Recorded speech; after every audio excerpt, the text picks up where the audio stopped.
Hamjamboni, kwa majina naitwa Pastor Grace Jenga wa Ezra Christian TV. Nimekuja kuwaletea habari njema.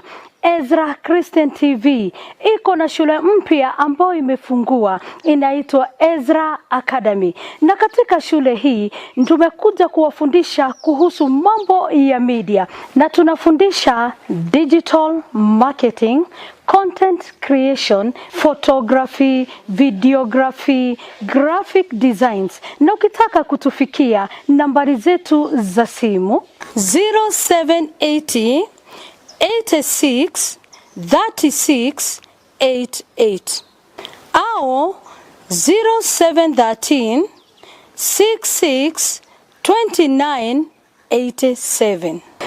Tunawakaribisha nyote, asanteni.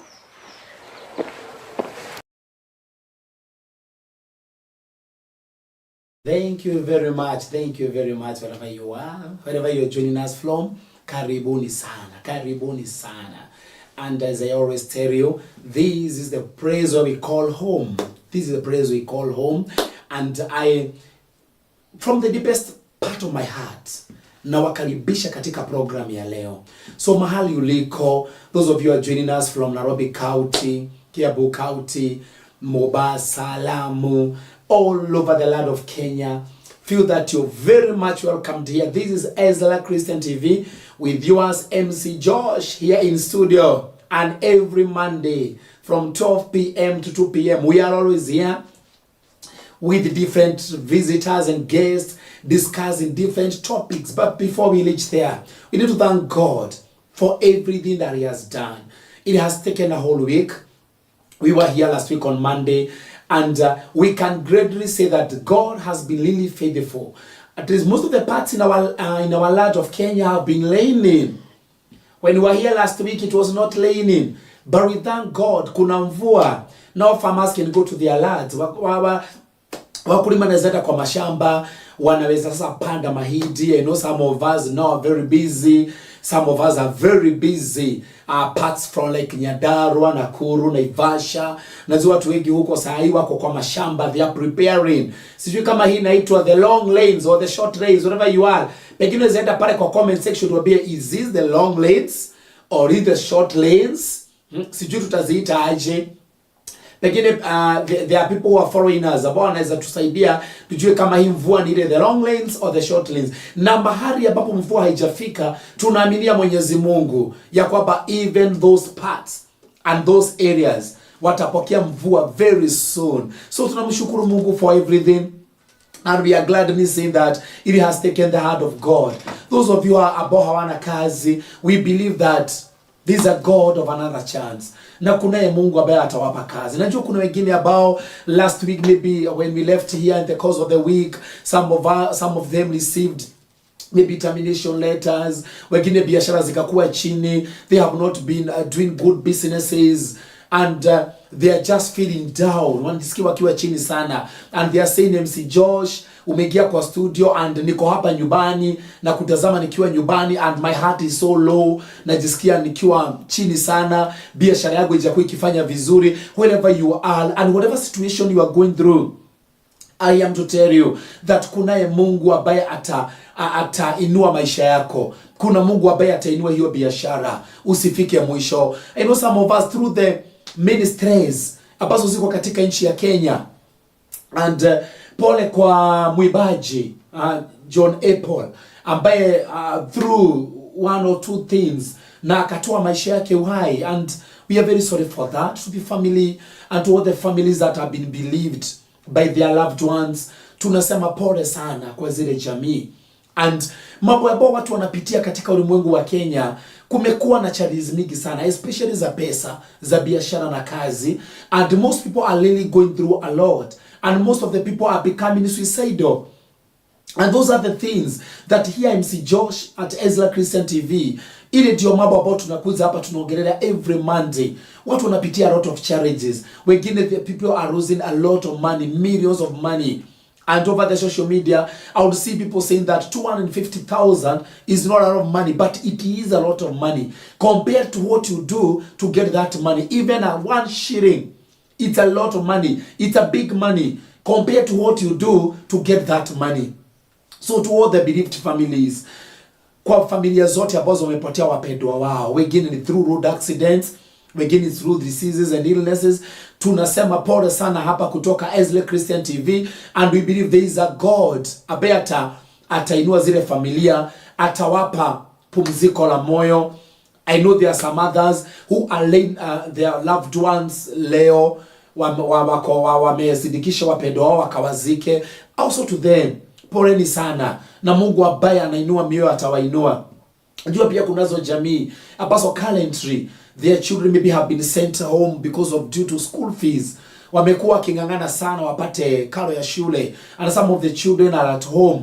And to those parents who are feeling they are very low, we know it is at the end of the term, na tunaingia mwisho wa mwezi. Today is day 30. Oh, that reminds me, kuna watu wanapokea mshahara leo. Oh, congratulations to those who are getting their salaries today. Leo ni tarehe 30. Kila mtu anajua kesho laini zitakuwa mrefu sana kule benki. Ukipata mshahara usisahau MC Josh, unamwekea kakitu, mwekee kasoda pale kwa M-Pesa namba, nitapeana nikimaliza. So ukipata mshahara kesho usinisahau jameni, because I know you are my friends.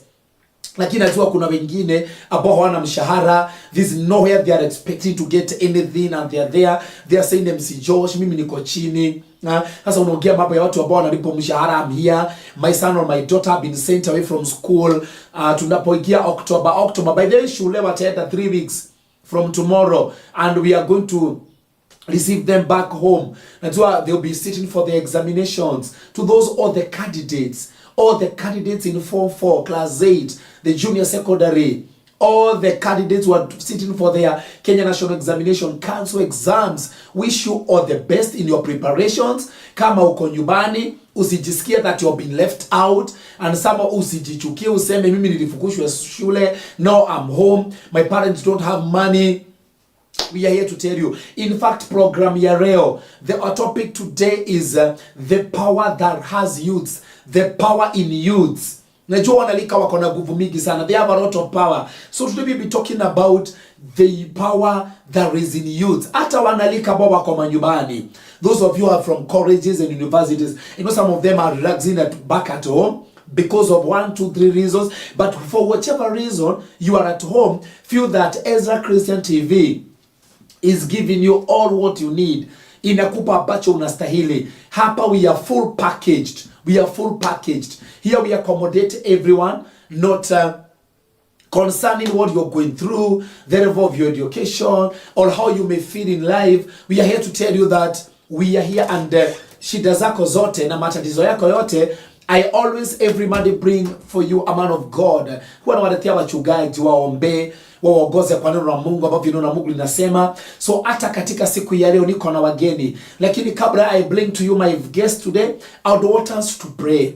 Tuambie Mungu atupe kibali cha kuendelea siku ya leo. Tuambie ambao wako chini, ambao wako katika kazi. I know haya masaa ya kufanya kazi. Najua ni wengine wanatumia simu zao kufuata hii program, wako pale in their offices. I can see them wanaendelea kuingia katika mitandao. I'll recognize them as we go on. I would like us to pray. So wherever you are, enda pale kwa comment section. Follow us through Facebook Live. We are live in Facebook. Enda pale Facebook Live, Ezra Christian page. Alafu pale enda kwa comment section. Like, comment and share. Aha, I repeat again. Kama unatufuata, enda pale kwa like. Utaona mahali kuna kidole, enda ulike. Alafu enda pale kwa comment, niambie MC Josh na kutazama nikiwa this and this place, niambie uko wapi. Kama ungetaka nikutambulisha hapa, ungependa nikusalimie katika mitandao, enda pale kwa comment section utuambie tunakufuata tukiwa hapa na hapa. Kama unafanya biashara yako, you'd like us to mention your business over here, enda utuambie unafanyaga kazi gani. Today is on a Monday, it is good to recognize those businesses that people are doing. Tuambie unafanya biashara gani. Kama ungependa tuhitaji hapa katika mitandao, tutafanya vile. Enda pale kwa share. Share with your friends this program. Share with your friends. Share to your groups, to your WhatsApp groups, to your Facebook pages. Share and share and share. Let this program go to as many people as possible. Wacha watu wakaingia kwa email as many as possible, ili watufuate, wasikie tuliowaandalia siku ya leo. Ningependa tuombe tuendelee. na tutabarikiwa sana. Wherever you are, just bow for a word of prayer. Heavenly God, we come before your presence. Tunataka kulishukuru jina lako na kukuinua Mwenyezi Mungu. Tunakushukuru sababu ya mchana wa leo ambao umetupa siku njema. Tunakushukuru sababu ya mvua ambayo imeendelea kunyesha katika area mingi katika nchi ya Kenya. Tunasema ni asante. Tunajua ya kwamba kuna watazamaji na wasikilizaji wetu ambao wanafuata hii program siku ya leo. Tunaamini utawabariki, utawainua na utawafanyia makuu Mwenyezi Mungu. Tunapoanza hii program itaguza wengi watabarikiwa, wengi watatoka katika zile level waliko ambao wamejichukia, those of them who have despised themselves. My God and my Father, I believe today there is going to be a new thing about taachiria. Bwana mabwana, nabariki watu watazamaji wangu, wabariki na wainue ambao wako katika nchi ya Kenya, ambao wako nchi ya nchi, wote baba ukawabariki. Tunapoendelea ile masaa tutakuwa hapa, Jehova Bwana mabwana, we pray for your grace and your favor. Let us be favored, I together with my guest today in studio. Baba nasema ni asante, na hakuna Mungu aliye kama wewe. It is in the name of the Father, the Son and the Holy Spirit we do pray and believe. Shout amen wherever you are. Enda pale kwa comment section, andika jina, type amen, kumaanisha let it be so. So enda pale kwa comment section, andika amen, ili niweze kujua kwamba unanitazama na tunafuatana pamoja. Karibuni sana. So sina mengine apart from now introducing my guests and the topic of today. Kama ambavyo nimewaambia, leo tunaongea about the power in youth. Naamini ya kwamba youth have power. Na tuliona like a few months ago tukawa na kikundi ambacho kinajiita Gen Z. Na tukaona mambo ambayo walifanya makubwa sana katika nchi ya Kenya. Na leo tuko na mwanafunzi ambaye anaendelea na masomo yake pale St. Paul University Limuru campus. Na naona yeye ni kijana chipukizi ambaye ako katika kile kikundi cha Gen Z. Na tuliona Gen Z walihusika sana ama walitumika sana hata kubadilisha mambo mingi sana katika nchi ya Kenya. Na pia leo tuko na mchungaji ambaye atatuelekeza ambavyo neno la Mungu linasema about the power ambayo iko na wanalika, the power that is contained in the young people. What power do they have? Can they be able to change our nation? Can they be able to change our churches? Can they be able to change our environment back at homes and in our businesses?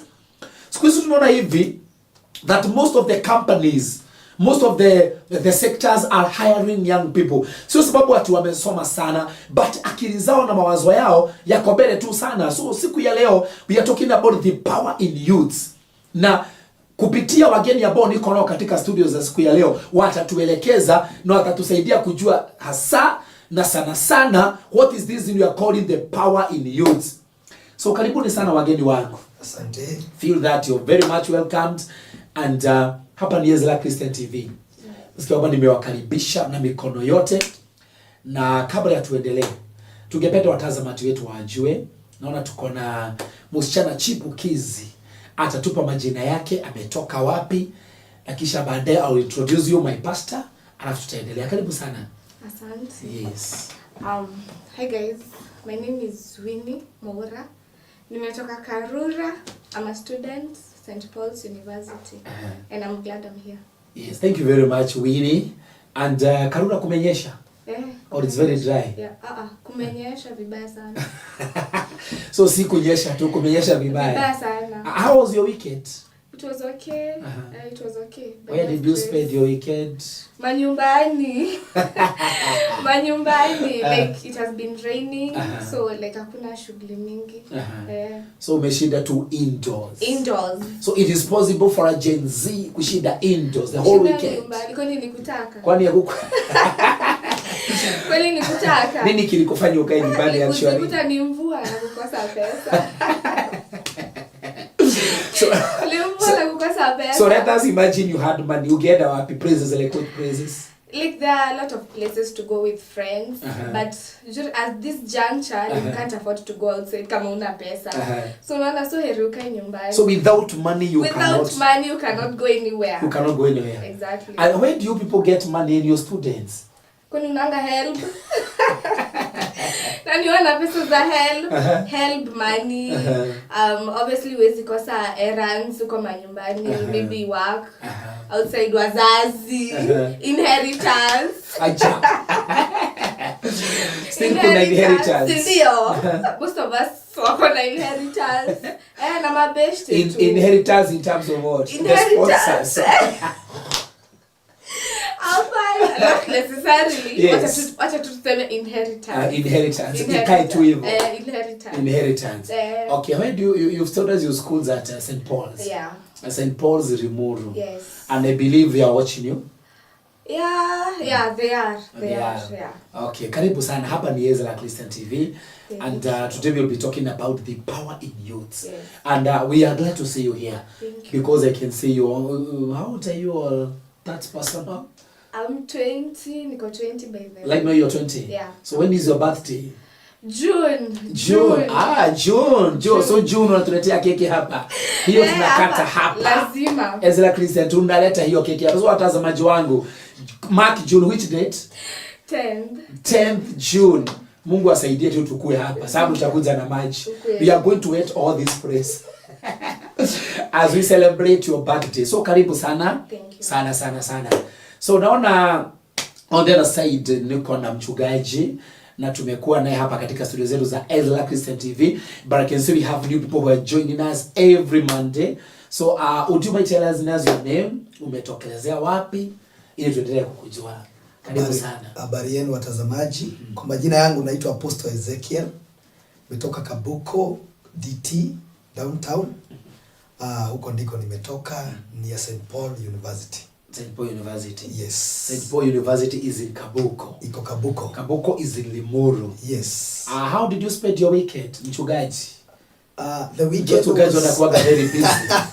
Sana they must spend their weekend in church. It was very busy. I spent in crusades, in keshas, and in prayers. Where were you for these crusades and keshas? Crusade nilikuwa Karura. Huko ndio nilikuwa crusade. Kesha nilikuwa Nyandarua County. Kwa kina Pastor Michael and Overseer Gideon. Najua wananitazama.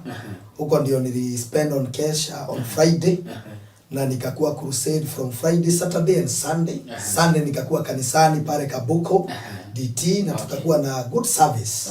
And we thank God for the visitors ambao walitutembelea kutoka Monyaka na pande Tigoni, Limuru, all the places.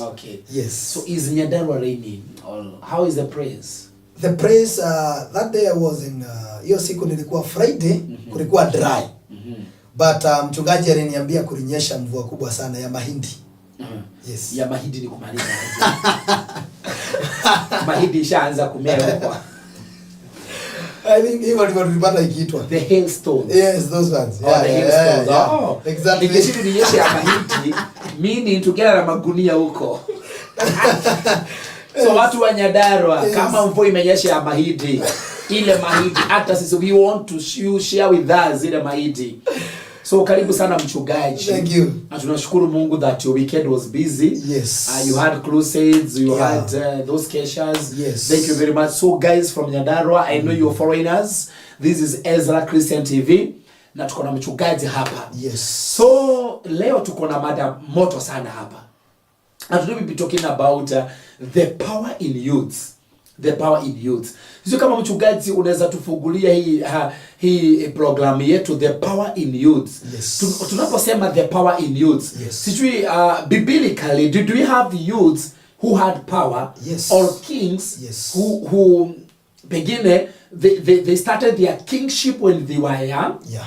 Because tumeona wafalme wengi they are very young. Yes. Even in our continent tumekuwa na marais ambao wako na miaka very young. In fact we had one president in Tanzania bado wako, who is the president of Tanzania? He was very young. And out here she Yes. How who was the former president before the president that is in currently in power? There's another president. Kulikuwa na rais ambaye aliaga because the time of COVID. She passed on through the time of COVID. Kuna nchi ambao tumekuwa na very young president, was very young. So meaning that if we can even have young presidents. In the Bible, did we have young kings? Yes, we have. Or what the Bible say about young people? In the Bible, yes, kulikuwa na hao walikuwa young kings. Like for example, tuchukue mtu kama Solomon. na alikuwa na wisdom kubwa sana. Na alikuwa mtu ambaye alikuwa young. It was vicious young. Yeah, alikuwa young. Then we look at mtu mwingine anaitwa David. Bado alikuwa young. Na alikuwa mtu talented. Alikuwa na energy. Because energy is the ability to do work. Yes. You have that energy. So the youth has a lot of energy. Wako na energy kubwa sana ya kurekebisha mambo mingi sana na kusimamisha mambo mengi sana. Now when we look in Bible, in the book of Proverb, in the book of Proverb 20 verse 21 verse 29 nasema ya kwamba we admire the strength of a youth, and respect the guy of hair of age. Number one, we admire the strength. Yes. So wakati huko mwanarika kuna ile kuvutia, watu wana admire because they admire the young age ambao huko. Ukiwa mwanarika unaweza kukimbia, like tuko na Gen Z hapa, anaweza kimbia kutoka hapa mpaka Lemuru miguu, lakini sisi old one hatuwezi. So we admire that one because ukiwa mwanarika mdogo you admire that. Na bado Biblia inasema ya kwamba we respect those people who have the hair old, yani ambao watu ni wazee. Kwa hivyo power in you, they have a lot of strength, na wako na nguvu mingi sana ambao wakitumia na njia mzuri inaweza badilisha mambo mengi in our country, in our content, in Africa, because they have that strength. And I'm saying they have that energy, and the energy is the ability to do work. They can do work in every continent, in companies, because they have that power. Thank you very much, Mchungaji. Yes. So now we know that youth have power. Yeah. Youth have power. Now, and when you're talking about the power in youth, najua Winnie, kuna challenges mingi sana ambao wanarika upitia. Before now we come to the power that they have. Najua tuna wanarika wengi sana katika nchi ya Kenya, and I can see people are foreigners. I can see people are foreigners from Saudi Arabia. We have Miriam from Eastern Saudi Arabia, people from Nakuru, St. Charles, Nakuru, Grace Jenga watching from Umoja. We have Evans who is watching from Rimuru, Kwabera, and najua pia wengine ni wazazi na wako na wanarika nyumbani. What are some of those challenges ambao wanarika hupitia before we get to the power that they have? MC, yes. Challenges hukuwa. Challenges ni mob. Si kama youth. Like it can be individually, as a group, but mostly, first of all, you talked about suicide. Suicide, yes. Actually, this month was suicide awareness month. This month, suicide awareness month. Okay. This September, if I'm not wrong. Yes. It was suicidal awareness. Cause ukiangalia like most people, cause unaona like kwenye nasomanga like unakaanga tu chini, cause most of my classes zinakwanga mostly online. So like huwezi juana na watu, you feel? Yes. So like while you're talking to people, like unasikia huyu msee ako na stress. Yes. On the other hand, like at the back of his mind, like anakosa msee wa kuongelesha. At the back of his mind, the only solution he has is just to take his own life. So like unaona like hizo stress zote, like hizo actually tuseme challenges. They only lead to one thing, which is suicide. At the end of the day. Because at the end of the day, yes, you're facing these challenges, but still you have nobody to talk to. Like nobody is there to listen to you. And like I said, hizi challenges zinaweza kuwa individually ama still as a group. So like unataka, so you have challenges that are in a group. In a group, na zingine sasa ni individually. Sasa challenge tuseme sasa individually, like currently, ama tuanze na sasa as a group. As a group, yes. As a group. Obviously as a group, ilitangwa peer pressure. Peer pressure iko. Peer pressure. Kutoka nikoe Raima, mpaka wa leo we are always talking about peer pressure. Peer pressure is always there, the kind of groups you're associating with, like the kind of people you are. Cause hadi kuna kitu inasemanga, show me your friend and I'll tell you who you are. Sindio? But most of the times, like hii mambo ya peer pressure, it's everywhere. It's everywhere. I don't know what you're supposed to do about this peer pressure. Cause unajua like like it only starts with you. Uinaanza na wewe. Like if you decide to go this path, it's your life. You can go ahead and do it. Like if you decide to take this other path, it's okay.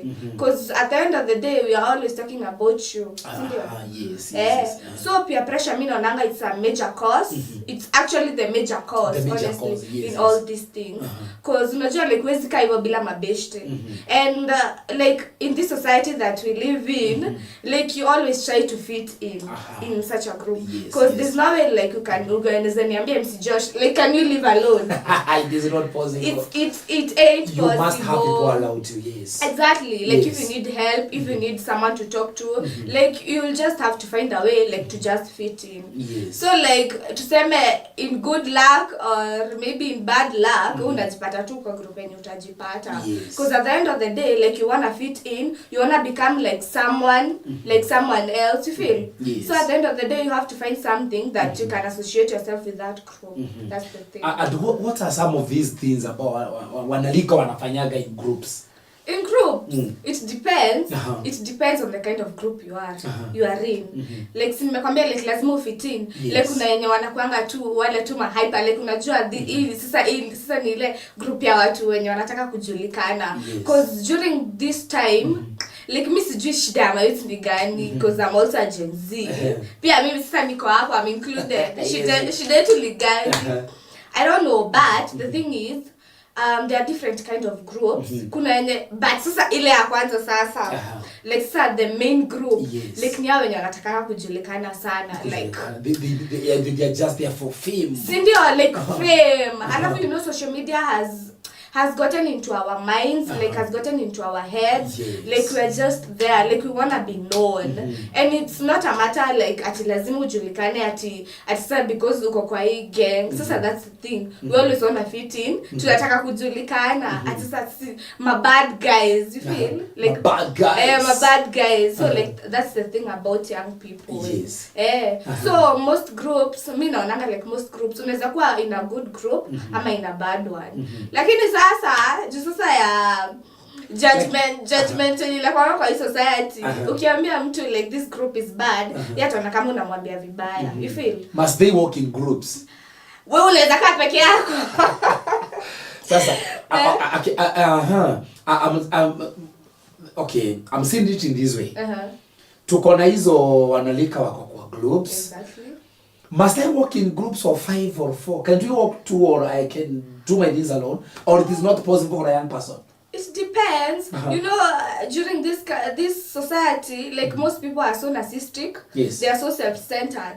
So at the end of the day, hadi kupata a loyal person these days it's tricky. It's tricky. So heri tu utembe na hao watano when unajua hata nini ifanyike ama nini ifanyike, like utaumia at the end of the day because you ain't taking things seriously. You feel? And actually that's the thing about young people. They never take things seriously in life. So I don't know MC. Mambo ya kutembea wawili at this juncture, it is not possible. Yeah, it's kind of tricky. And what are some of those things that they do in groups? Ni mambo kama gani? Sasa tumeenda kwa kikundi, tuko 5, tuko 10. What are we doing? Okay, ni happy kama gani ama ni mambo kama gani? Tutabagaisha na nini sasa? Like you said, it depends on the kind of group. Kuna wenye like maybe weekends, kama venye umeniuliza weekend mimi nilikuwa nafanya nini? Mimi nilikuwa indoors. I had nothing important to do. But if I had someone like maybe a group or like sasa unaona sasa mambo ya kuwa broke sasa. Yes sir, the broke. Sasa inakutoa kwa hiyo kikundi. Sasa unaona sasa kuwa broke. That's the thing about being broke. So you are broke, sasa unataka kwa hiyo kikundi, but most groups are tuseme like wengine wanakuanga so fixed. Like kama una kitu wao wanakuokolea. You feel? Most of them zinakuanga poa, most of them, but si zote. So now like mimi nilishinda indoors because I had nothing to do. Mimi nilikuwa broke. Kama niko na besha naweza nipigia, ataniambia wewe fanya aje, wewe tokea nitakusort. Na kwa nini ukupigia mabesti wako sana waambie niko broke? Mnisort na kitu. Gay at this juncture MC. Gesa ningepigia live. Na watu walikuwa wananiambia chwani. Kila mtu anataka chwani. Sasa chwani ni ya bado zamani ya kununua nini? Or it can buy a lot. Where chwani, that's a lot of money. 50 bob. 50 bob hustler. Yes. It's a lot of money. So like mimi nilishinda indoors, I had nothing to do. But if I had that group, like that group, wangeniokolea. So like I guess that's why most people decide to join those groups, because maybe at the end of the day they are going to what a benefit from it. Na kuna wale ambao in those groups wanaendaga unapata, yes, they are working in groups and like wameenda sana. Unaona, pengine unasema tunaenda bash mahali. Kuna place tunaenda. Kuna wale ambao wataenda waende sana, ukute they are extremists. An extra mile. Yeah. By the way, there are those people who don't have boundaries. Like kunenya wananga boundaries. You feel? And you as an individual, it's so sad. It's so sad that you yourself that you don't have that boundary. Like useme, like, you know what, yes, I'm in this group, but what you're doing, no, I can't do it. You feel? Like kunenya tu anaendanga just for the sake, like munaenda acha tu niende. Like wale tu akufuata tu kirende. You feel? And it's so sad. You as a young person that you're going as a kirende, instead like at the back of your mind, like you should have your own boundaries as a person. It's so sad. Like unaona venye umeniambia mambo ya kwenda bash nini. Kama una boundaries, you'll just go. Utaenda. Uwezi enda MC. Utaenda kama una boundaries. Utaenda tu at the end of the day. So you must have principles. Exactly. You must be guided by your principles. Exactly. So you as an individual, like I said, it starts with you. Inaanza na wewe. So hatuwezi anza kusema ati peer pressure. Like unajua hadi tukisimama hapa tuseme the whole day chini tukiongelelea mambo ya peer pressure. Like hatuwezi maliza hiyo topic. It's so long, but me Kenya nasemanga MC. Like it starts with you as an individual about peer pressure. Because unajua like hii peer pressure imeshikukua since primary, tumeshika kuongelelea kuhusu peer pressure. So like that topic is so long. I don't know. Sijui kama hadi taisha. Peer pressure. It's so long. It's so long. Halafu hii mambo ya groups. I don't know. It starts with you. Like your own principles. Nini useme like, you know what, me as Winnie, I'm not going to do this. Skate is in my best. Halafu you know most young people, they are people pleasers. Yes. People pleasers, they're so bad. Like people pleasers, unatakanga tu kufurahisha watu. Kufurahisha watu. So whatever you do, unafanya ufurahisha watu. Unafanya tu ufurahisha watu. And at the end of the day, like you are going to hurt yourself more. You feel? So most young people, they are just people pleasers. I don't know, but there are so many people pleasers in this society. Being the Gen Zs. Ama pia nyinyi millennials. Ni millennials. That's who tells you I'm a millennial? Ni millennials. Don't look like Ni millennial. No me. Millennial. This is under Gen Z. No, you are the Gen Z. And mchungaji, what do we do with this peer pressure? Na Winnie anasema hii peer pressure haitaisha. Begin according to your opinion. What do we do with the youth peer pressure? And what do we do with peer pressure? Okay, number one, I'll go to the Bible hapo nimesoma. Twende hiyo mstari ingine inafuata verse 30. Inasema ya kwamba sometimes it takes a painful expression to make us change our ways. So, mara mingi in this peer pressure, inachukuanga ngumu sana kubadilisha. Because the Bible is saying it is painful to change. Because unaona huyu mtu ameanza na peer pressure akiwa mdogo. Amekuwa nayo, ameenda nayo kwa hiyo kiwango. Na maandiko inasema ya kwamba tunafaa kuibadilisha ikiwa pale. Mtu inafaa kutengenezwa ikiwa mdogo. Ikiwa dogo ili ikue. But now this peer pressure huyu mtu amekuwa nayo. So it is painful to change. To change in their ways. Inakuanga ngumu sana kubadilisha. But naweza sema hivi, you can make a decision and you change. So they need to make decisions. Because here you need to make you be to be a person of decision making. Hapa ni mtu ambaye ukiwa young you need to make a decision. Maana kuna mahali the age inafika hata kama uko na peer pressure. Like for example ni leta ingine ya drugs. You need to make a decision. So here, ili uondoke this peer pressure, you need to make a decision and to change your ways.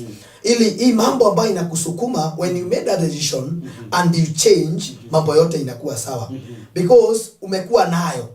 It is hard to accept. Maana maandiko inasemanga ya kwamba it is hard. Hata venye tuko saa hii, it is hard wale viongozi wazee kukubali vijana waingie. It is hard. Because the Bible says it is hard. Sometimes it is painful. But we must get that change. we must change, lazima tubadilike na to make a decision ya kwamba ukiwa mwanalika you need to make a decision. Yes. Ujue ya kwamba kama hii group ambayo tumeambiwa na we need to look at that group and then you made a decision in your heart. Usingoje mtu mwingine made your decision because the long that we made ni ya kwamba na ngoja MC uniambie ile decision ita make. But that is long. We need myself to stand. Like nikiwa mtu mdogo niseme ya kwamba hapa nitabadilisha. Hapa nitabadilisha. It is you stand firm and you make a decision. Because mara mingi huwa tunashindwa ku make that decision.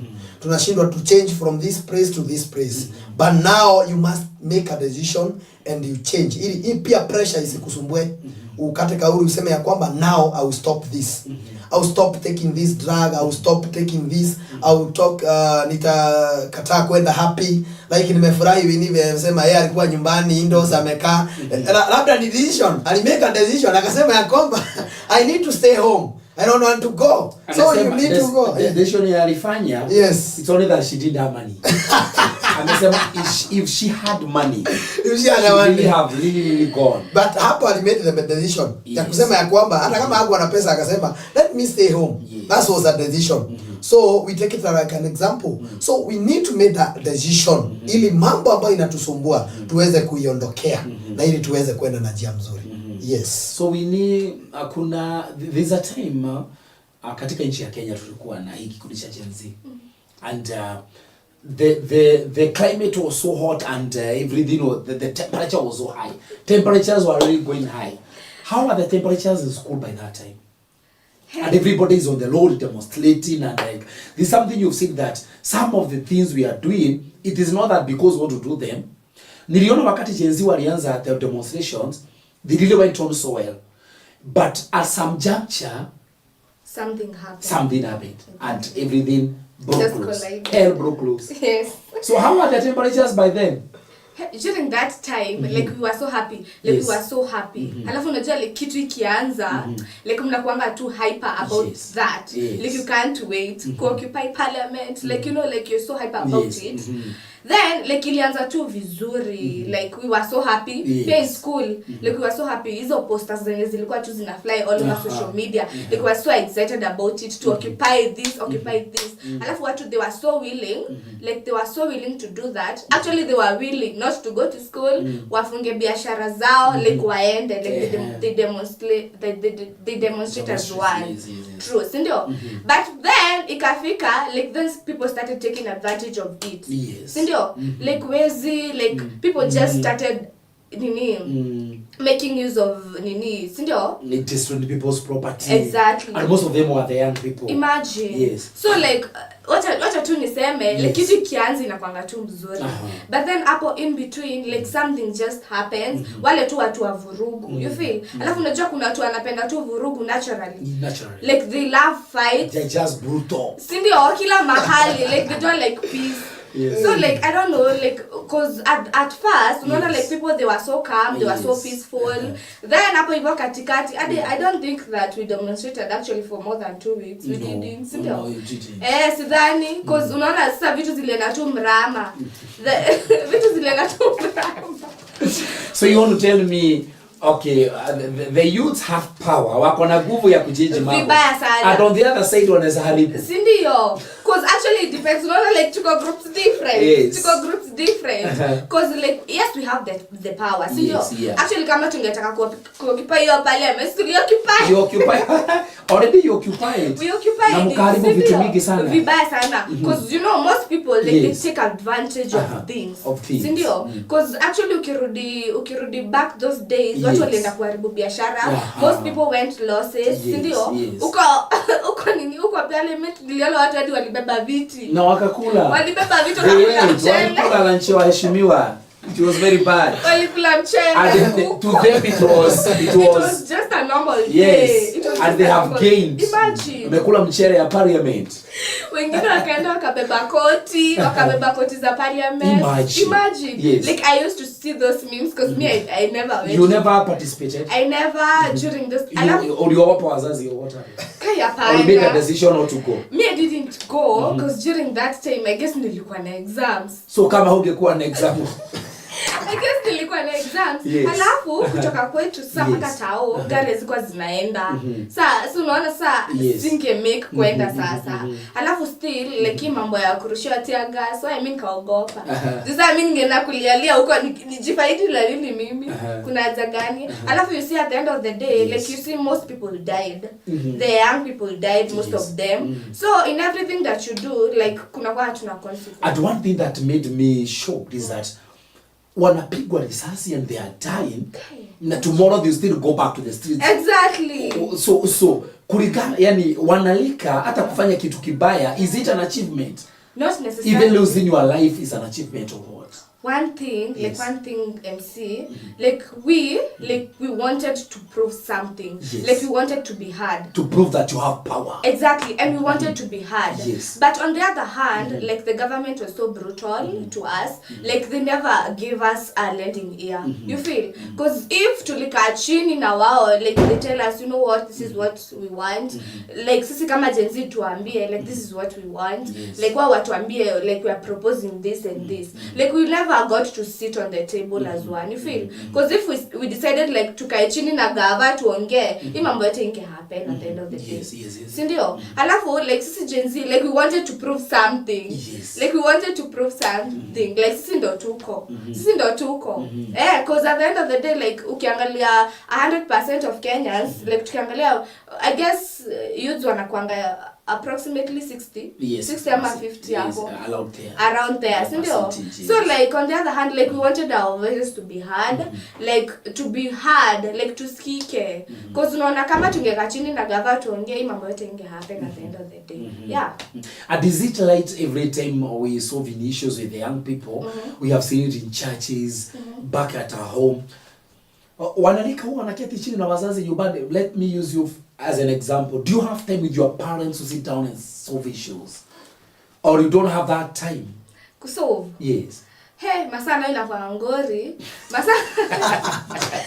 Kupata masaa sasa ni ngori, lakini ni ngori kupata masaa. Because unaona like ukikuja, ukiingia kwa nyumba maybe mzazi amelala, probably you're in a hurry to do something. So unaona kuketi na mzazi sasa hapo ni ngori. Alafu you know like most young people like they don't have that communication with their parents. Unapata mtoto mamake anapika huko kitchen, like food ikiiva yeye anaenda tu kwa room. You feel? Alafu you know like young people atupendi kuambiwa. That's the thing. Jadi mamangu mimi nikikuja hapa like we had a conflict something like when you were coming here. When I was coming here.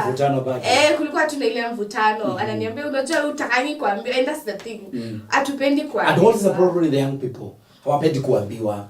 Najua kuna wazazi ambao wanatazama ni maybe wako na wanalika nyumbani. And that is a challenge kwa wazazi. The young people back at home, they don't like listening to their parents. Yeah, most of us we don't, because unaona like ina depend. Alafu unajua like tunatakanga kujionyesha like sisi tunajua sana. You feel? I don't know if it's an age or what, I don't know, but tunatakanga kujionyesha like tunajua sana. So like mzazi akikwambia hivi unaona kama anakuambia vibaya. You feel? Alafu like this society we're so converted by ati mzazi anakuambia hivi unaona tu like hakuna kitu anakuambia. Huyo hajui Kenya anasema. Unamwambia sisi in the 21st century like wewe hujui hujui, you don't know what's going on. So unaona like hatupendi kuambiwa. That's the thing. I don't know why. Unajipataga tu you don't want to reason. Like we don't want to listen. Like if you listen unaonanga kama unaambiwa vibaya, unajam tu sana yani you feel? Like unajam tu. Like utaki kuambiwa, then ukitoka baby utarudi kwenyu after 3 days. Jumejam. So like that's the thing. Alafu most of us we don't know how to control our anger. So like ikifika so like unapata mnarudishiana tu na mzazi. Because unaona like uko na matempa zako, mzazi anakuja anakuambia hivi, unamrudishia because you feel unaona tu anakuambia vibaya at the end of the day. So mchungaji, what did you say? Hapa tuko na mzazi, yes, na tuko na young person. Yeah. How did you advise those parents back at home? Yeah. About wako na the young generation back at home. Mzazi anajaribu kuogelesha mtoto wake hata kumsikia. Some of them wamejaa na hasira. And what is your advice to those parents wakati wana relate na watoto wao? Okay, number one, how should they understand their children? Okay, number one, inalingana na vile the background. Inaanzanga na background. Pale mtoto amelelewa. Tuanzie hapo, the background. Yes. Unajua the background huwa ndio inaleta the problem. Yes. Because kuna mtoto amelelewa na utajiri. Akiwa mdogo hakuna kitu alikosa. Hakuna kitu alikosa. Ni watu watoto kuta. Exactly. Anakuta kila kitu. So huyo mtoto amepata everything. Yes. Akiitisha hii anapatiwa. I need money anapatiwa. So amekuwa na that ground until amekuwa mkubwa. Twende to another side. Yes. Kuna huyu mwenye like UMC Josh because nakujua sana. Ulibeba maji sana kutoka kwa mto kupeleka nyumbani. So like there is kuna huyo naye alilelewa na kazi mingi and many discipline. Alipigwa akaambiwa hivi, kaambiwa hivi sio vibaya. So that background huyo mtoto huwezi linganisha na huyu mwingine. So according to you, yes, kuna ile blame inaenda kwa wazazi. Itaenda kwa wazazi because inaanzia na pale background. Because like kama mzazi angetreat huyu mtoto akiwa mdogo, akuje akikua in a good way, na sidhani akifika pale juu atabadilika. Because for example mzazi anakunywanga pombe. Like wanakunywa hapo kwa meza na mtoto. So like wakati ameenda kulala anapita na kagrasi kadogo anaonja. So like the background yake ameonja pombe akiwa mdogo. So the moment atakuwa mkubwa lazima atakunywa. Si unaona? So atafollow that one. So the main problem inakujanga sana na wazazi. Because vile utalea mtoto ndivyo atakuwa hivyo. Na vile ambavyo utamdirect ndivyo atakuwa. But now tukifika katika in this age, kwa sababu mtoto alilelewa ako in that age, so hapa sasa mzazi anajaribu kuingilia to control. Maana hakumcontrol akiwa mdogo, hata akiwa mkubwa atajaribu, lakini labda Mungu aingilie. Mungu aingilie kati. Because Mungu asipoingilia kati, I think huyo mtoto hata change. Because that's why inasemanga kwamba asiyefunzwa na mamaye atafunzwa na ulimwengu. That's why unaona the young people they end up kufunzwa na ulimwengu because hawakufunzwa na wazazi. Because sasa watoto wale tuko nao wadogo tunafaa kuwafunza sasa ili wakifika in that age waweze sasa ku keep up na kuendelea and be able to make decision. Yes. Number 2 ni watoto hawa wadogo, they are chap. Watu wenye tuko nao in this age ambao tuko nao. Now you can imagine this is sasa hii kile sijui. Hiyo sasa hiyo now you can see alpha itakuwa aje. It be dangerous kwa sababu when they get in social media hakuna pahali ambapo hakuna yani wanaenda kwenda. Alakiankati mchungaji I saw over the social media. Kuna haka katoto sio kama mmekaona kwa Facebook. Kanaiba. Sijui nini Adam like exactly. Sijui ni kwa utahagawe mohizi. That one. That is gender alpha. Exactly. So you can imagine huyo mtoto amekuwa in social media.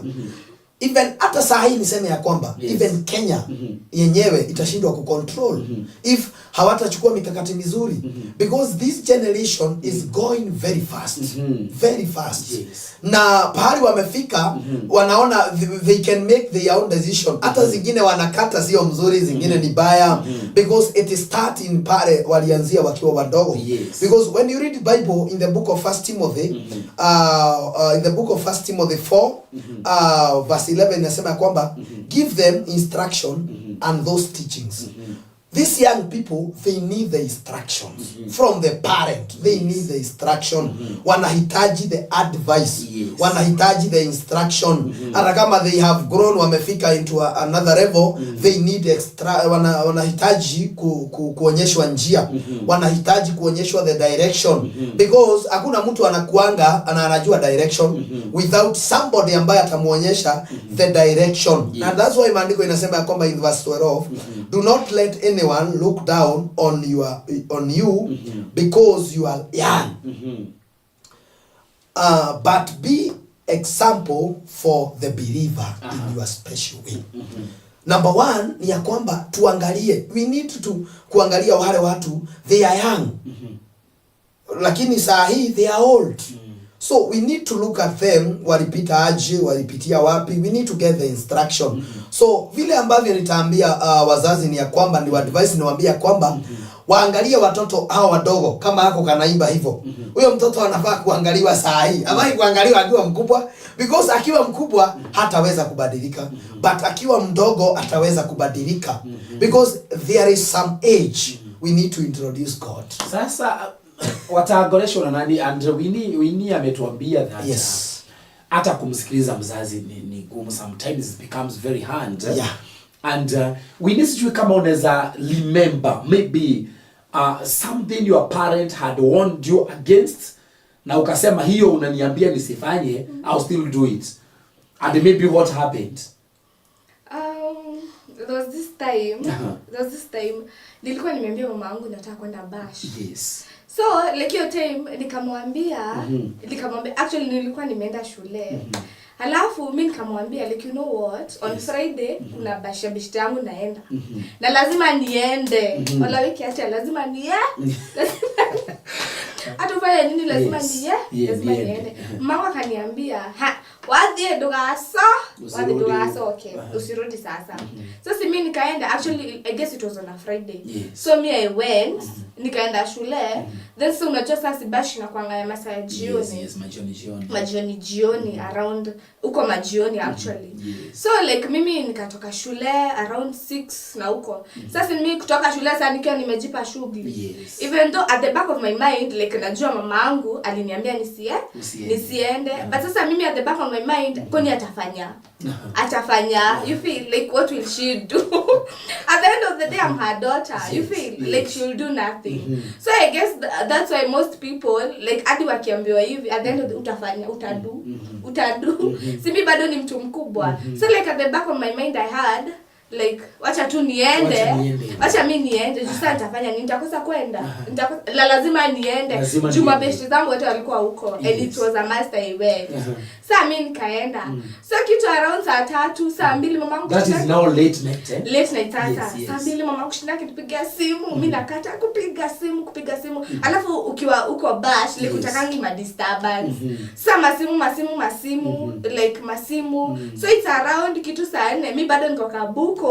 Bado tuko bash, mamangu bado anapiga simu. Like mimi nikachukua, akaniambia, "Ukuje ama nifunge gate, ukuje." Akaniita siji mara ngapi. Wajiro, nimekuta mara ngapi. So like you know, it's almost saa 5. Mimi nashangaa nitahoma aje. Juu sasa at that time niko na stress. Nashangaa sasa nitafanya nini. So like mimi nikapata tu gari, mimi nikafanya nini nikahoma. So it was around saa 5 saa 6. So mimi nikifika nyumbani like my mom was just there, alikuwa amejaa vibaya tu sana. But mimi nikaenda tu kulala. Then like sikuongeleshwa wiki mzima. Because you know like at the back of her mind she was like ukienda usirudi. No hata mimi nilirudi.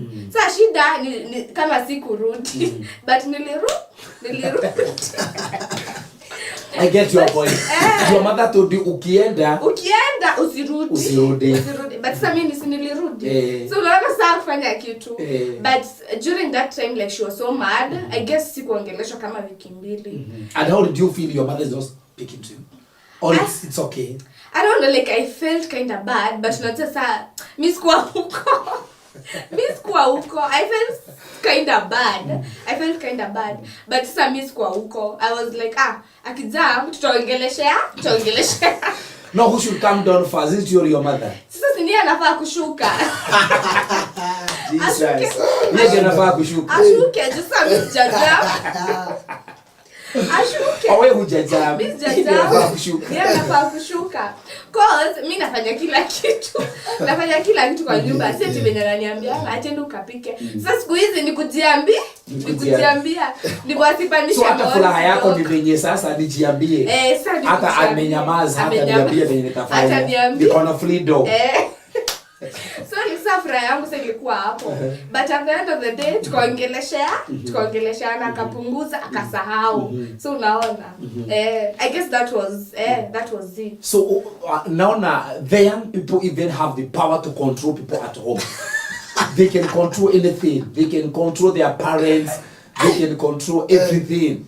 Watazamaji unajua mnasikiza that these young people have the power to control even everything.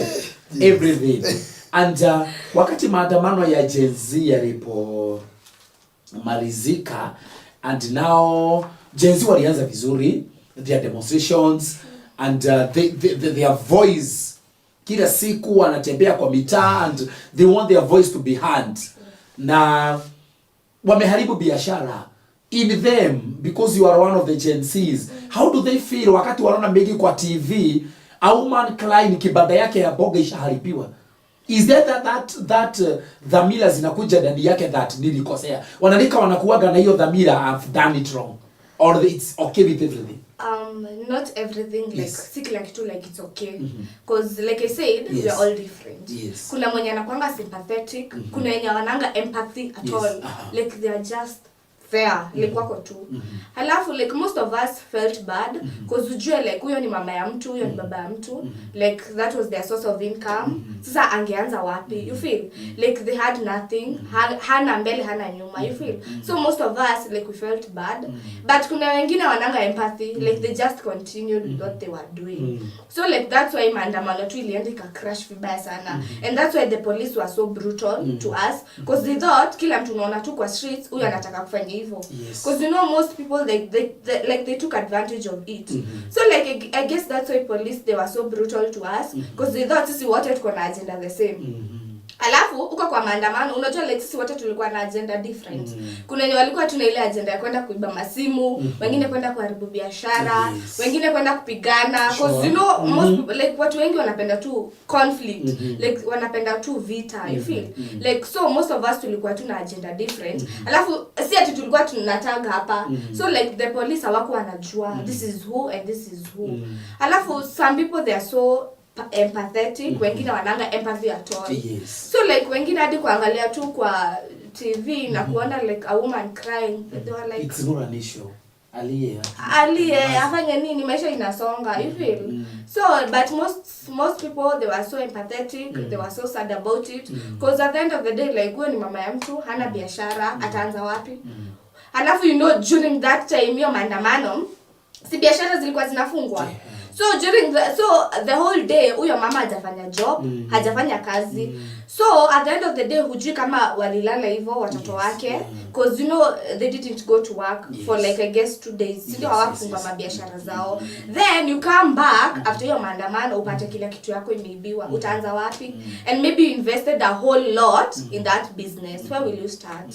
You feel? So I don't know, it only starts with you being empathetic. Like venye apostle amesema, like pia kufunzwa ukiwa mdogo. Cause ukweli by the way wazazi, so that foundation is very much important. It's very much important, because wezi niambia atumelea mtoto like bila kumuonyesha like you should be empathetic, just say sorry, you feel, say thank you, you feel, like hizo vitu kidogo huwa zinatuma mtu akue like being the person you are today. Like he said foundation is so important, because there's no way unaweza niambia ati umekuwa like all the umefunzwa vizuri kuwa empathetic then all of a sudden una empathy at all, you feel. Huwezi kuwa like it can't ati umekuwa tu mkubwa unakosa tu empathy. It doesn't work that way. So foundation is so important. Venye mzazi anakufunza ukikua, that's the way you will be. Ukweli. So most of these youths tunaonaga kwa barabara with all those negative images. Kumaanisha most of them, let's say maybe 50% don't have a good foundation. Ukweli. On a foundation mzuri. True.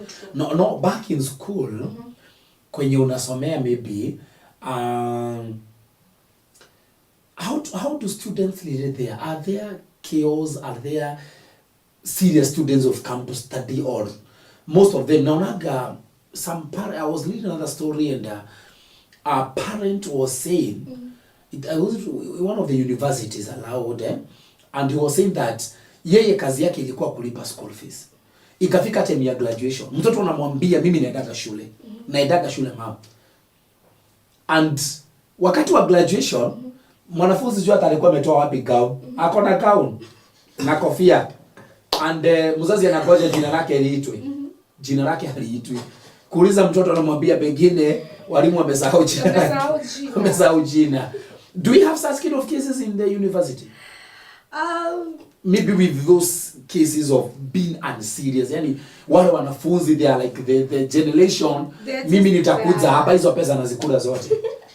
Of course hakuwezi kosa because most people like I said watu wengi wanakuanga sijui venye watu wanakuanga lakini watu wengi hawakuangi huko.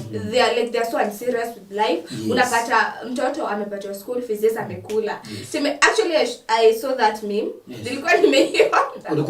Nilikuwa nimeiona hiyo meme. Alafu ati amepata school fees all those 4 years nini mzazi yeye nikukuja anakuja graduation but wewe at the back of your mind unajua kabisa hujakuwa shule for 2 years you are just there, you've just been there. Of course hakuwezi kosa but during but saizi kufake hiyo nini sidhani it is not possible. Sidhani saa labda uombe gown but ati mzazi ati uitwe huko jina labda sasa maybe sasa labda mama yako ni mzee kabisa like yeye haezi shinda nililia probably if pia yeye like is not that strict I guess that's why you take advantage ya hiyo but saizi MC I don't think so. I don't labda sasa kuomba gown pekee. Yes.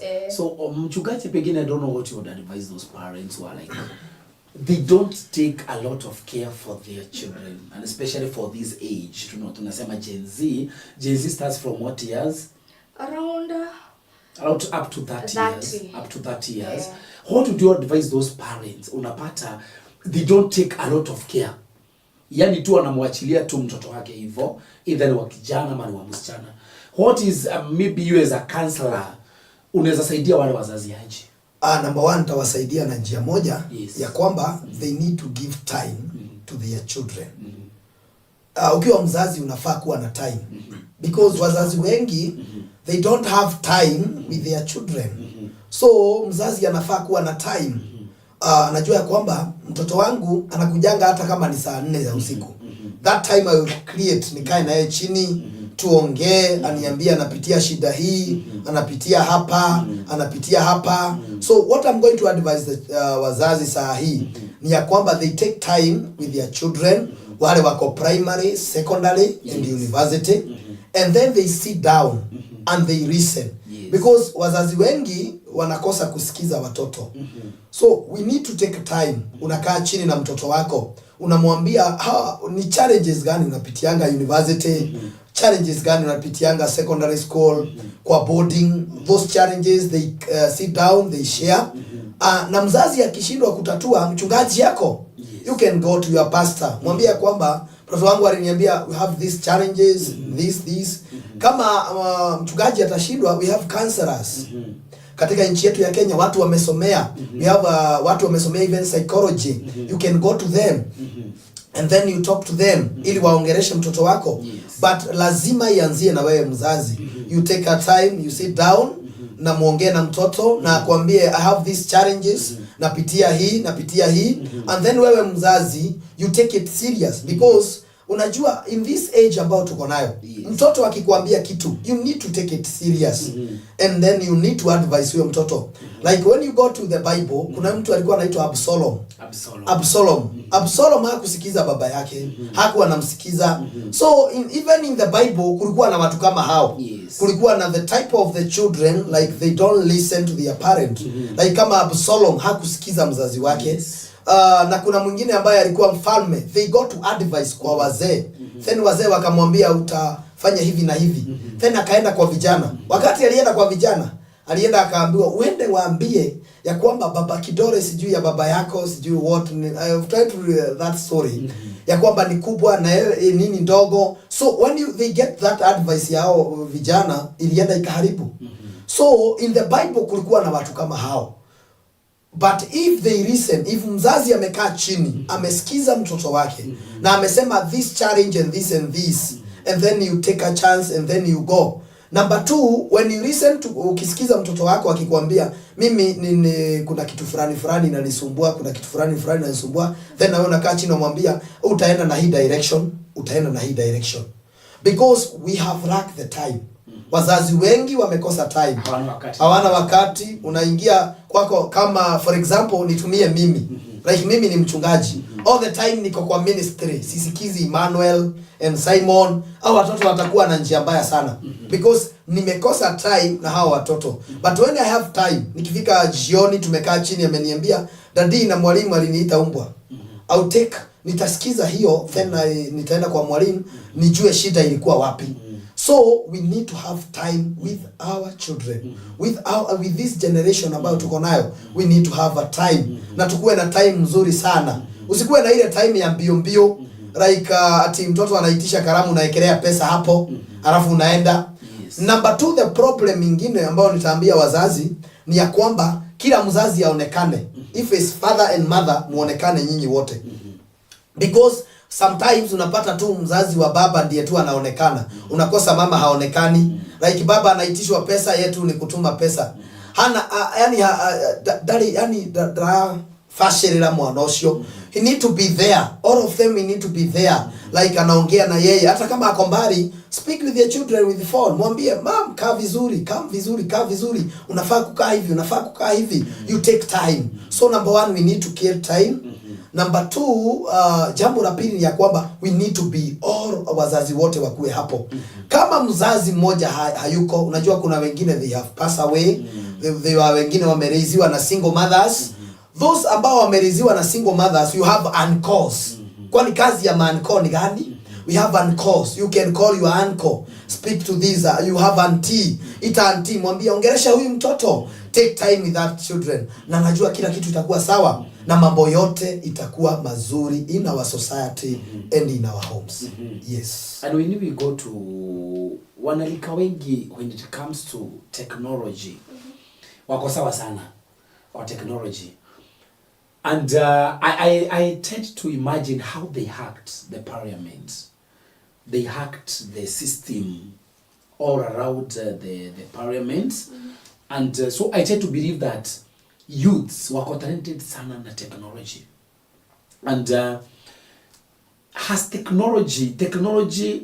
does technology have its stake to empowering the youths na ile mambo? Okay, kuna mambo positive yanafanya tunaona kiwa mazuri, and other things negatively.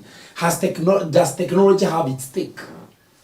Of course it does, because ukiangalia like unajua like in the 21st century, like hakuna mtu ajui computer, like hakuna mtu, because unaonanga tu ukimaliza tu form 4 unaenda computer. Bado ukiwa high school computer bado inafunzwa, primary. So like saizi kila mtu ako aware na computer technology. Simu saizi nani hana? Almost everyone. Almost everybody has a phone. Hata kama una simu, mzazi lazima atakupatia. You feel? Like kila kitu saizi ni technology. Of course it has its impacts and it also have its side effects obviously. Hapo penye mmesema mambo ya kuhack. Lazima like obviously hakuwezi kosa watu walihack. Si ndio hakuwezi kosa. But kufika kwa hiyo league, sasa labda ukwe sasa professional, like you must have a lot of power. Like ukwe professional kabisa kuhack your system. Jue sasa mimi sasa ningeanza wapi mimi? Na mimi tunajua mambo ya computer maybe shule online sasa peke yake. Hiyo peke yake. But technology of course it does. So it has also played a very great part. Ukweli, true. I was watching one of the local TV stations last night, and the government has signed a treaty or an agreement with the government of Germany that our youths will be transported to Germany to work. The others will work as house helps, and others will work in offices. In fact, they were saying that 250,000 workers will go to Germany. Do you believe in those abroad jobs? Wewe kama mwanalika, what do you say about those abroad jobs? About Germany? Haikuwa cliche, like haikuwa... No. It was true. It is true, because one of the local TV stations are watching, and the CS for those things nearly kwa studio. So I think it's a true thing. And I know most youths, as we are talking, most of them will be conned. True. Because they believe wataitishwa pesa, sijui nini. So what is happening with the youths that is it ni kazi hatuna Kenya? Is it that they don't believe in themselves? Is that what is the problem? Or yourself representing the Gen Z in studio today. The thing is, unaona kama sisi wenye tuko uni saizi, and most wengine walimaliza uni kitambo, wengine walimaliza college. Like sasa tunasoma saizi tukijuanga kuna job tumeachiwa, hakuna job tumeachiwa. In Kenya actually we don't have any job opportunities, and that's the thing about it, because unaona like wewe kama as a person like unataka kusucceed in life, ukisikia any opportunity outside the country you'll just take it, si ndio? Because huna otherwise unafanya nini Kenya?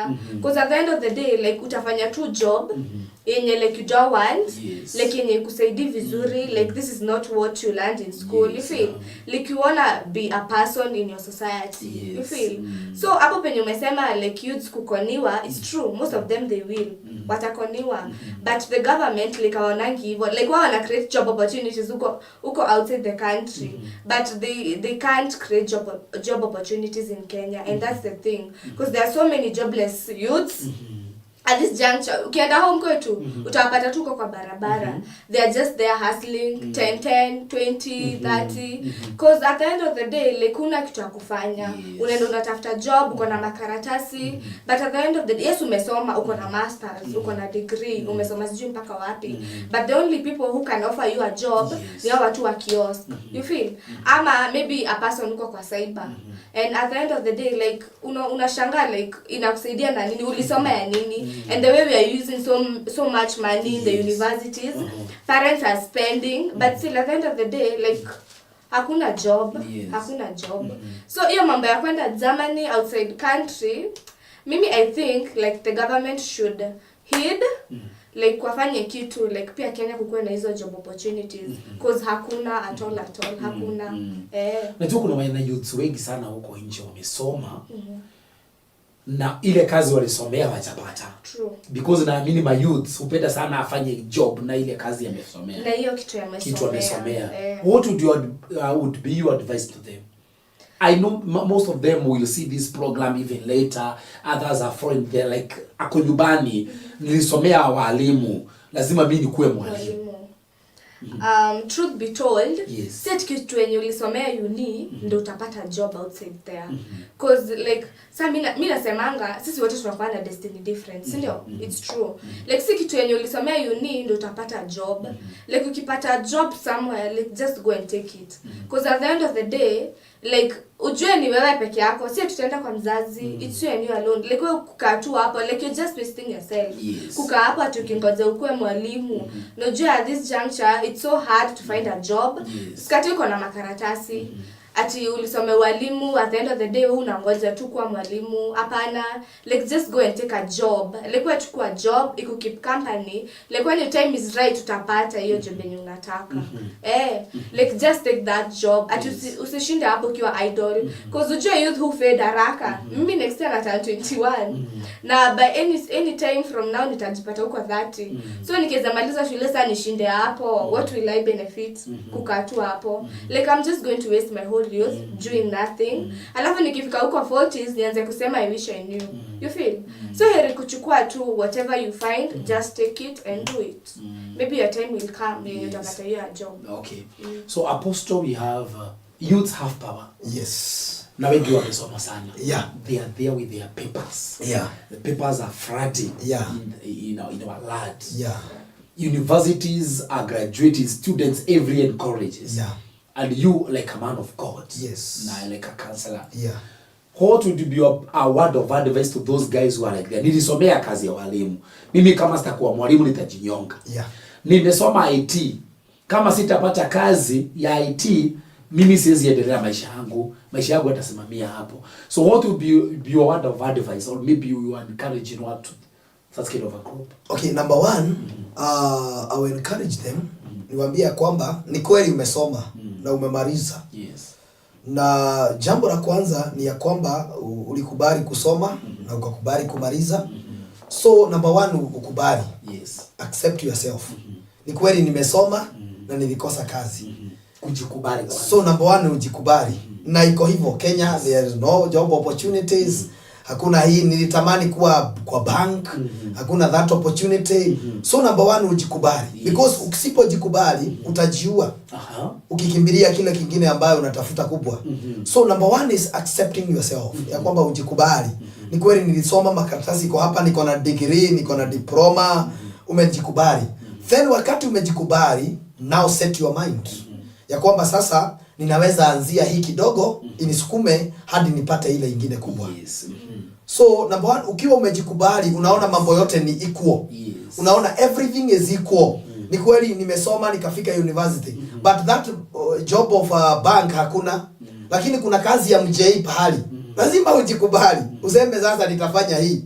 Because usipojikubali utakuta ya kwamba you have entered into drugs. Maana hii kutokujikubali ndio inasukuma mtu unaingia in drugs.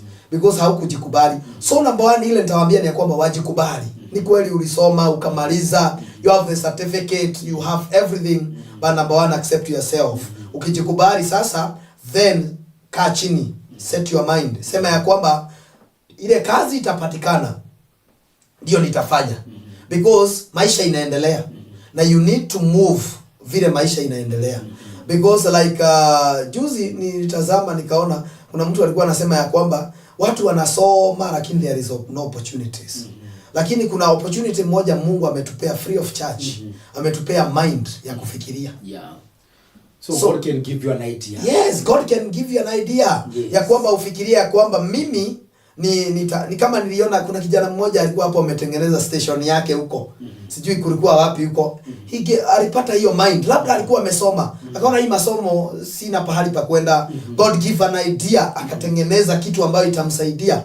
So number 2 ni ya kwamba akishajikubali, set the mind. Prepare your idea. Ya kwamba hii idea inaweza kukusaidia. Na hiyo nyingine ni ya kwamba usikue idle. Don't be idle.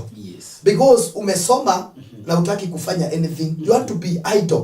Every time ati unataka uamuke, ushinde. Unajua watu wengi husoma niingie kwa ofisi nikae kwa kiti mzuri, nifanye kazi mzuri.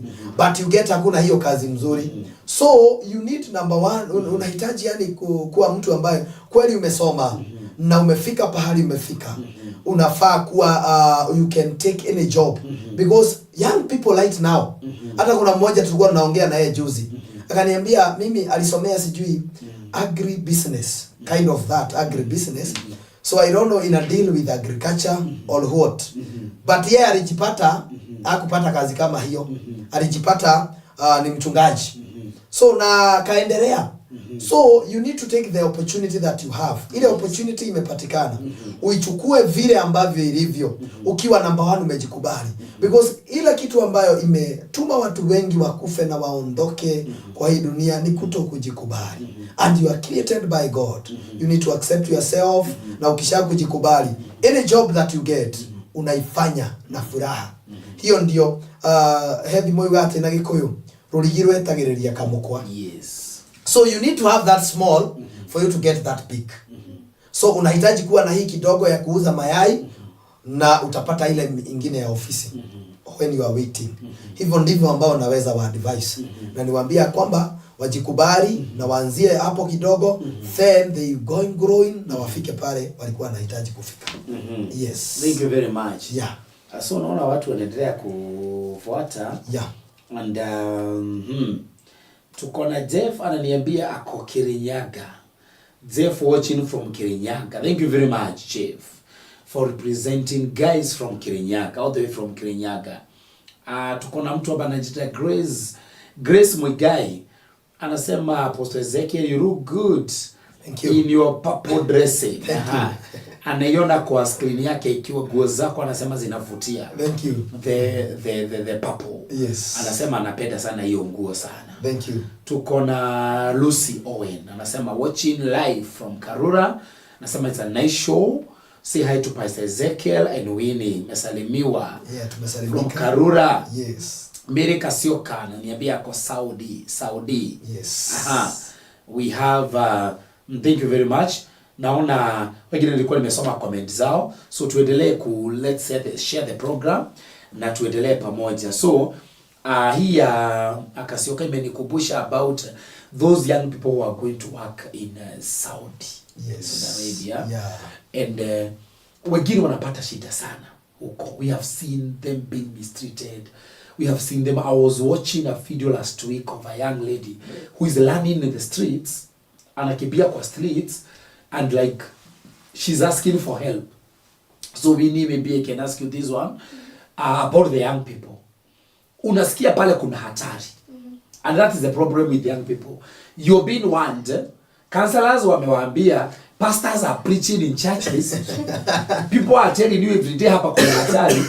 What is the problem with the young people that they just feel they want to go on with what they have been warned? About young people. Or it's just an attitude or Sisi kama Gen Z tunapenda kurisk sana. Unapenda kurisk, kutake risk. You feel? Like skate tunaambiwa this like huku it's dangerous nini. But sasa juu wewe unajiona like unasema cha tu ni risk.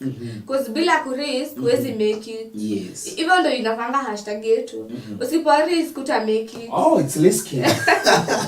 So the hashtag is risk. Usipo risk uta make it. Yes. So like adi like ukituambia like this is dangerous nini like we are taking risks nini at the end of the day like unataka kusurvive si ndio as a person like you unakanga tu chini unasema like skateko kuna risk but you know what acha ni risk ndivyo like ni make it maybe what will maybe kitu imehapenia huyo msee maybe itani hapenia mimi like even ndo tunasemanga mimi personally na actually maybe watu kadhaa wanasemanga maybe kitu yenye hivyo mimi imekufanyikia mimi itanifanyikia so like tunapenda ku risk sana I don't know And that reminds me that when we had those demonstrations I would hear those young people saying that risking is the order of the day. Exactly. They must risk.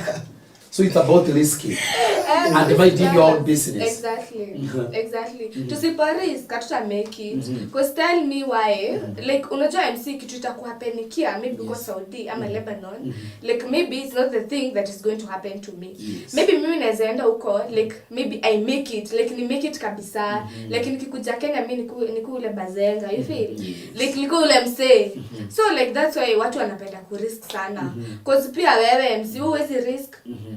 It's risky. Utaki ku risk. But personally, me can risk. Me as a risk. Because probably, like, what is going to happen to you, MC, maybe it can happen here. And maybe those are my doors. Maybe kwenda hiyo juncture, like, me kwenda hivyo, like, maybe ni door yangu, milango yangu, maybe itafungukia hapo, kitu itakuhapenikia, it won't happen to me. So, like, like, Gen Z wanakuanga hivyo personally. Okay, let's go to how the youth have power, and in the power that they hold, this also power can be reflected in the way they also dress. True.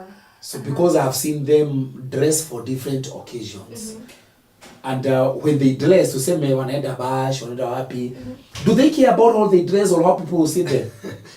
Or what is the issue when it comes to dressing? No, they don't care. My dress, my choice. My dress, my choice. Like, si nikitoka kwa nyumba nilikuwa najiona venye niko. So like, caring about what people are saying, but people can be so judgmental. Because like, maybe unaweza kuwa umevaa hivi, watu wanaanza kusema, ule msichana, nini. Like, you feel, people are so judgmental. But if you care so much about the society, like, wewe mwenyewe utajipenda. Because you'll be caring so much about what people are saying. And at the end of the day, like, you yourself utakuwa satisfied with what you want.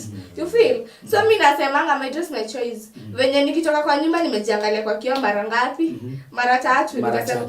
Nikasema this is what I want and I'm going to dress like this. So like watu being so judgmental atianga what? Like wewe si niwe unajijua. Because actually at the end of the day people are still going to talk, wataongea na wamalize. You feel? So the way we see them on the road walking and the way they are dressing is maybe they are quite what okay we with think that. is not what they are. Exactly. And the society is so judgmental because there's no way unaweza niambia. Alafu unajua MC sisi wote tunakuwa na different dressing code. Wewe venye maybe wewe venye umezoea kuvaa huko, it's not the same way me venye nimezoea kuvaa. People can be so judgmental. Alafu if you care so much about what people are saying, like wewe mwenyewe you won't be pleased with yourself. Utakuwa so much, utakuwa tu hapo, like utakuwa tu just a people pleaser. You feel? Alafu pia kukua too much being a people pleaser, hapana, hiyo nayo ni ngori. Alafu being so judgmental, ati mtu amevaa hivi, so it makes her like this man amevaa hivi, it makes you hapana, like the way you dress is not like it's not supposed like to be your judge. Sindio? Venye umevaa haimaanishi tukujudge hivyo venye umevaa. And is it true to hear about the young people, maybe for you to survive in the university, or maybe for you to survive in the society, lazima pengine ukuwe na sponsor? No, hapana. Kukuwa na sponsor, ponyo. Hapana, si lazima. Yes. Like I said, decision inaanza na wewe. Like you know, like most women, pia maboy wanafanya na masponyo. Pia boy wanafanya na masponyo, si madem peke yake. So in other words, like si lazima to survive kwa society juu ya masponyo. Because still at the end of the day, huyu sponyo ako na mtoto kama wewe. Si ndio? Ako na mtoto kama wewe. So he's just taking advantage of you. Na hizi taka watoto wake wakuwe kama wewe. Unajua hivyo at the end of the day. Alafu juu huyu sponyo, yeye hata kusaidia, like he won't create a job opportunity for you. Juu anajua ukipata hiyo job opportunity utafanya nini? Utamuacha. So like he'll just string you around, kama wewe ni dem, he'll just string you around. Juu anajua maybe akikupatia job, maybe akupatia job opportunity, ama maybe akuconnect na msee wa job, unajua wewe utajifaidi wewe mwenyewe, and you won't need him anymore. You feel to survive. So most of them, they are so selfish, they are so self-centered, they are so narcissistic. Na wezi taka watoto wao wakuwe kama wewe. That's the thing about life. But ati ndo survive kwa society ndivyo ukue, ati lazima ukue na sponyo, hapana. So who would you advise the young people, that young girl, that young gentleman who is out there looking for those sponsors, for those people maybe who will support their lives? Hawana kazi, sababu hawana kazi lazima atafute mtu atamsupport. What would be your advice to them? My advice to them? Yes. Wait for your time. Wait for your time. Alafu unajua most people like wanakuanga zile za mimi niko na sponge. Sema walai, so ni connect. Yes. So there's even that connection. They are getting connected to somebody I don't know. Imagine whether they are sick or not. Or they don't care. They don't, cause at this time, alafu unajua maybe you literally come from a humble background. Like ile background yenye si mzuri, your mom can support you. Like you don't have papers, venye tumesema like umesoma mpaka uni. Maybe ulimalizia class 5, cause maybe your parents did have this and this. You feel? Lakini sasa wewe unataka kutoka huko, like you want from dust, like unataka kutoka huko kwa dust mpaka huko juu. But acha nikwambia hakuna kitu ya bure kwa hii dunia. Hakunanga, cause still, alafu unajua pia watu wenye una surround nao. Mimi niko na sponge. Sema walai so ni connect. You feel like alafu mademo anakuanga tu na ile mamioto unataka kukua kaa huyu. Alafu we are so nini na social media, ukiangalia IGMC, like unaona huyu dem anakaa pesa, anakaa mado. But at the end of the day unaona like wewe ujui what she's doing. Vitu kwa ground ni different. So like wacha ku admire lifestyle ya msee. Like be happy with what you have. Na umetosheka venye apostle ametuambia. Like wewe tosheka, like accept yourself, this is who I am. Na sitaishi kuwa hivyo forever. Unajua like hatukaangi hivyo forever, si ndio? Sina MC. Wewe kwenye umetoka umeishi hivyo? Hapana, umetoka mbali. So this changes. Things change. Like wewe jua unaona kwenye uko saizi hutashinda hapo. That's the thing. And don't be so focused on social media. Why watu hudanganyana uko social media? Hapana, it doesn't work that way. So I believe kuna mtu ambaye anasaidika na bado unasema, because I believe there are people who are out there and others are like, now when nimefika I'll do this and this to get my livelihood. And your advice is very important to those young people who are out there, and some of them are just now they are looking for those sponsors. They are like they want to use the power in them to do maybe nasty things. And another question comes this way: the young people in their churches, how active are the young people in church? Hey, sisi tunakuwa moto fire go to church, like you know, like unaona kwa church yetu Okay. Kwa church yetu tunakuanga wengi, we are almost 20, we are almost 20 of us youths kwa church yetu kwa Vision church. Halafu like the young people they are so talented, most of them, so alafu unajua most of them so wanakuwa na different talents. Alafu wengine wao wanakuanga tu na courage kubwa kabisa. Like they can stand there on a congregation of people na waongee and they preach. So like the young people they are so talented, wengine wao like they are literally empowered by their apostles, by their pastors. Alafu wanaongelesha wangu kuna kwanga na rallies. Kuna kwanga na rallies. Like they have a big role to play in those churches. How do the youth think when you unaona that it's only these old people or these people who have advanced in age do wanaendelea kuelevatiwa, they are taking powers and positions in churches churches. Yes, how do the young people feel? What is their attitude towards that? Wanasikianga vibaya because tell me why like mbona hao watu wazee ni wao wanaelevatiwa. Like unaona like scatter is in youth, like probably we don't have that, hatuna ile mawazo, you feel like we don't have that creativity like to know this is what is going on in the church, but still tunafaa pia sisi kupatiwa role kwa church cause wezi niambie umefikisha 70 na bado unataka kuelevatiwa, you are in your 80s, unataka kuniambia miaka yote yenye umeserve Mungu hujatosheka. MC hapana, it doesn't like pia sisi youth tunafaa kupatiwa roles. Tunasikianga vibaya by the way ukisikia ati maybe there was this opportunity we weren't given, hata mtu mmoja hadi youth like watu akutu atangaje kutu bring you together. Sasa mtu mmoja, yani kulikosa tu mtu mmoja, like watu kunini hapo, you feel like tunasianga tu vibaya by the way. Okay, so it's the plea or money or bigger the young people that even in those churches and in those sector they should be incorporated. Exactly. Because they need to grow their talents. They need to grow. I have seen churches with young pastors and I have seen those churches really grow because I believe there is power in a young person. True. So if you empower that young person, you have empowered the whole nation and you have empowered the church.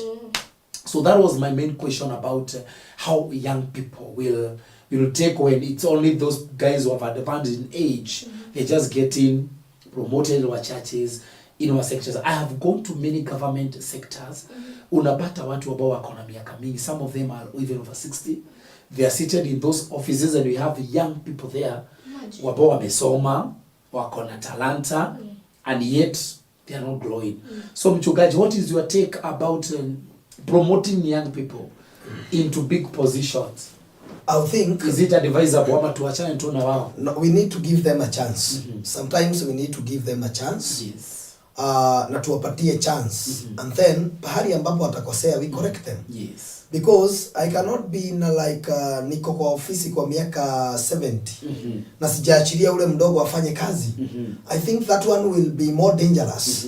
Maana in our economic pahali tuko we need to give chances. Yes. And we need to watu wadogo kuwaleta karibu and give us the ideas. Yes. Na wakishatupatia the ideas we give them the chance and then see this idea will work, this idea will work because even the old people they need to borrow ideas because kama vile generation inaenda ama vile mitandao imekuja sometimes hata juzi nimepatia mtoto wangu simu ameenda pahali hata sijaifika so I need to borrow idea to that child so we need to give them a chance tuwapatie chance ili tukiwapatia chance we get the ideas from there tukiona ni mzuri tuitumie tukiona sio mzuri tutamwambia it need kurekebishwa hapa na pale because ile kitu ambayo tumekosa kufanya ni kukosa kuwapea chance and we really need to give them chance even in the churches give them chance nowadays they can be hata wanaweza hubiri vizuri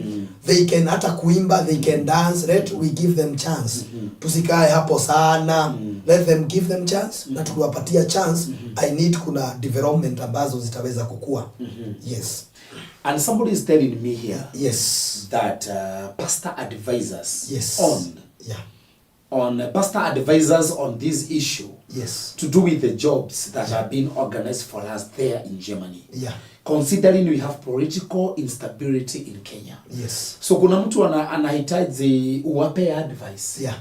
About there have been promised jobs in Germany. Yeah. And I know very soon the rollout itaanza kudistributiwa. Yeah. People will be traveling to Germany. Yeah. Like a man of God. Yes. How would you advise these young people who are foreigners and they need advice? Yes. Do they go for that job? Yes. Or what idea will you put in them? I'll tell you. And bearing, yes, there is instability. This question is very delicate. Exactly. So when you answer this, be very cautious. Yes. This instability. Yeah. In our country. Kuna watu wanaenda Saudi Arabia. Yeah. Wanda wanapata shida. Yeah. Kuna wengine wanaenda, maisha yao inabadilika. Yeah. Kuna watu wako Canada, wengine wanalia. Yeah. We saw that lady, was last year. Yeah. Ameenda swimming mahali, ameaga, ameletwa kwa jeneza. Yeah. Kuna mwingine ako still in that Canada, maisha yake yako sawa. So somebody is asking on behalf of a big lot of the youths, what would you advise them as they start the process? Yes. Number one, nitawaambia kitu ya kwanza, they need to research. Because hawezi enda pahali kama hujafanya research. They need to get deep and research. Wa research waone, is this true or false? Because hawezi kimbilia kitu because imekuja. You need to get, nitamwambia kwamba he need to go to a research. Aende achunguze. Go and do research. Yeah, research. Go and do research. Ili kitu ikuwe mzuri lazima ufanye research. Because sometimes you say, wacha ni risk. Don't risk. Go and do research. Ukishafanya research, it's genuine. Yeah. When you do research, uone iko sawa, me I'll tell you go. Na ukifanya research, uone sio mzuri, don't go. Kwa sababu unaweza enda pale upate effects. So, but when you do a research, ukae chini uchunguze kabisa. Go hata tafuta watu wakubwa kwa serikali wale they are near to you. Waulize if this true or false. When you do the research, sasa utaweza kwenda. Because watu wengi wanatakanga kukimbia. But wacha nikwambie usikimbie. Nowadays it need you sit down, you do a research, unaona this one is good, now I can go for it. Tell that guy, na niambie kwa niaba watu wengi. He's asking on behalf of niambie wote.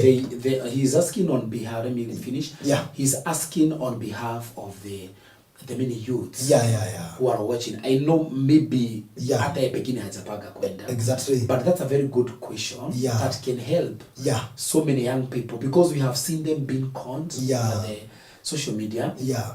And this brings us to the, I know you've heard about John Apple, who was an artist, and was it on Saturday, and pole kwa hiyo familia that katika ile mitandao amepatana watu ambao wanasema they are doubling money or something, the online businesses that people do, and 250,000 is gone.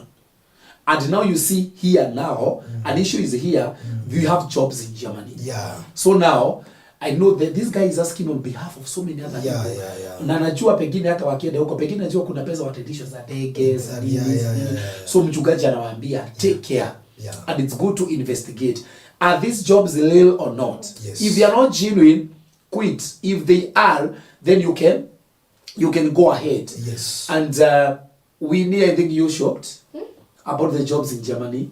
What would be your advice maybe to those young people? You as a young person. As a young person, like ukipata opportunity ya kumake your tuambie tu twende. Wachana hawa mchungaji. Like ukipata opportunity ya kwenda. Ukipata opportunity ya kwenda enda.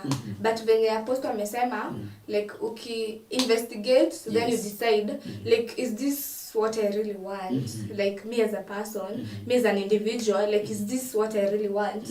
Then you can decide, go and make your life better. Because it's tutashinda tukikuadvise hapa, and at the end of the day si atukupay food kwa meza. You feel? When you unajua struggles zako, ni unajua what you're facing in life, maybe your job opportunity it will make your life better. Si tutashinda hapa na advice na tutakusaidia. No, agency is talking. Agency is talking. Anasema hata tukikuwa device fanya vile unataka. That is not the difference between agency, a millennial, and the other genders. Yes. So anasema hata tukishinda hapa tukikupea advice kama umeamua kwenda bado utaenda. So nakwambia wewe enda.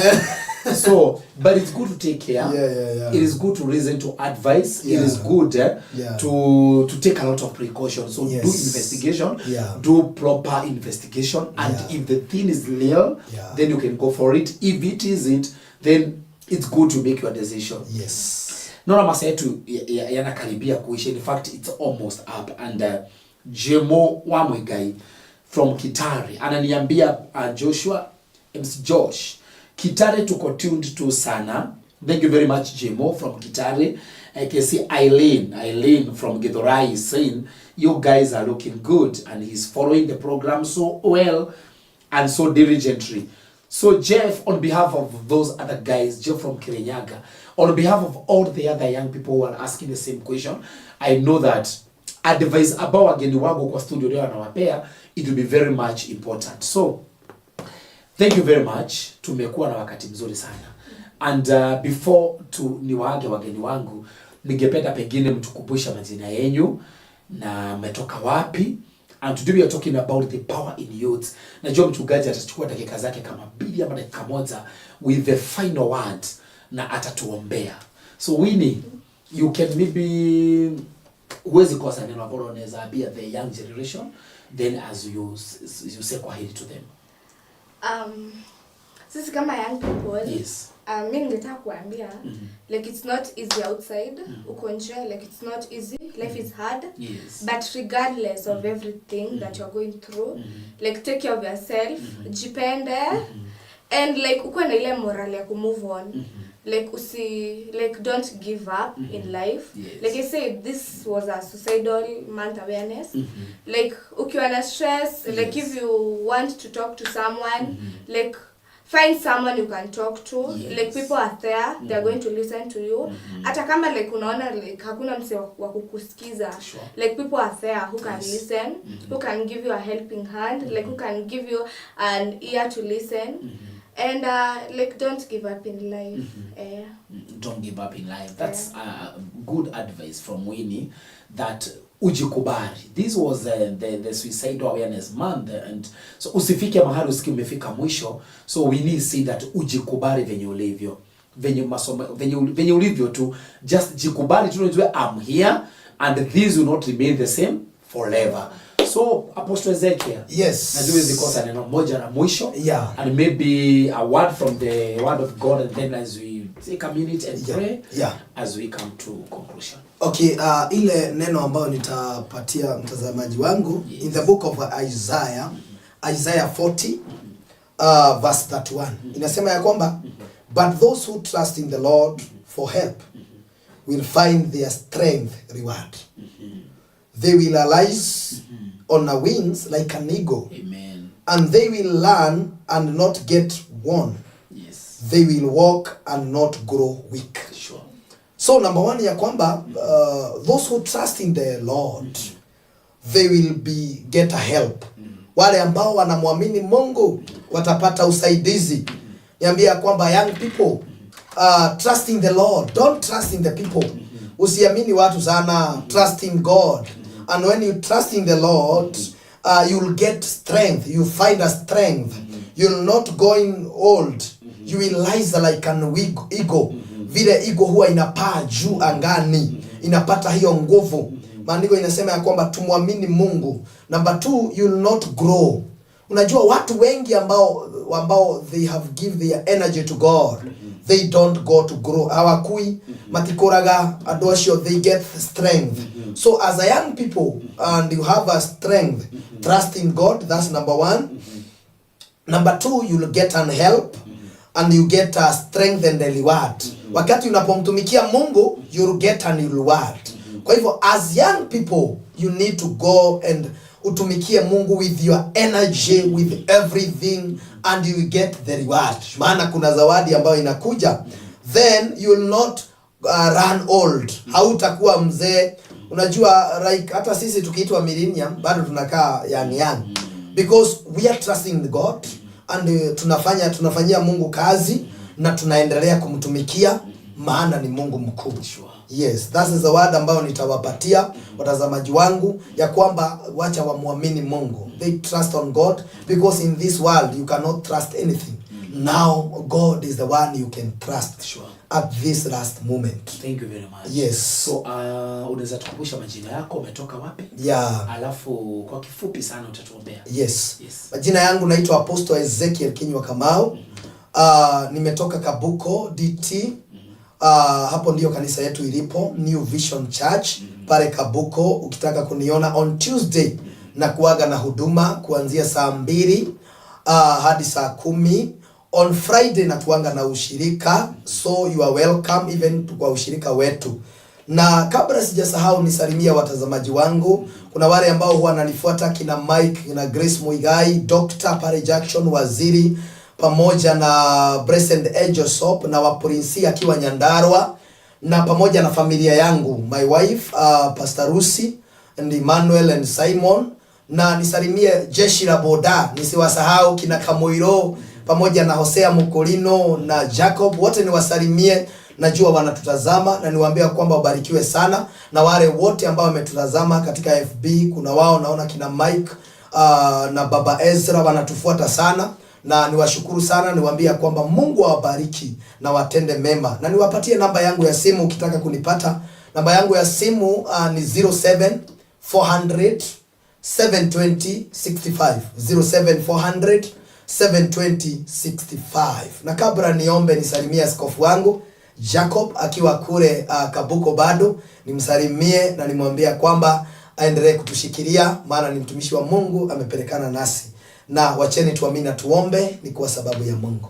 Baba, katika jina la Yesu Kristo tunasema ni asante, ni kwa sababu wewe ni Mungu na hakuna Mungu mwingine aliye kama wewe. Umetuambia katika Isaiah ya kwamba we trust on you, na ya kwamba tukikutrust Mungu you give us the strength.